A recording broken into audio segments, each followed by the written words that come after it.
আপনাকে যদি কেউ কষ্ট দেয়, চুপচাপ পবিত্র কোরআনের ছোট্ট একটি আয়াত আকাশের দিকে তাকিয়ে আপনি পাঠ করবেন, আল্লাহ এমন ফলাফল আপনাকে দিবে, আপনি দেখেই সন্তুষ্ট হয়ে যাবেন।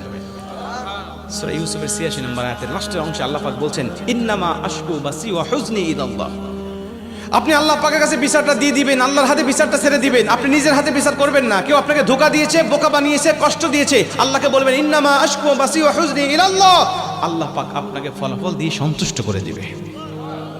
আপনাকে যদি কেউ কষ্ট দেয়, চুপচাপ পবিত্র কোরআনের ছোট্ট একটি আয়াত আকাশের দিকে তাকিয়ে আপনি পাঠ করবেন, আল্লাহ এমন ফলাফল আপনাকে দিবে, আপনি দেখেই সন্তুষ্ট হয়ে যাবেন। সূরা ইউসুফের ৮৬ নম্বর আয়াতের লাস্টের অংশে আল্লাহ পাক বলছেন, ইন্নামা আশকু বাসি ওয়া হুজনি ইলাল্লাহ।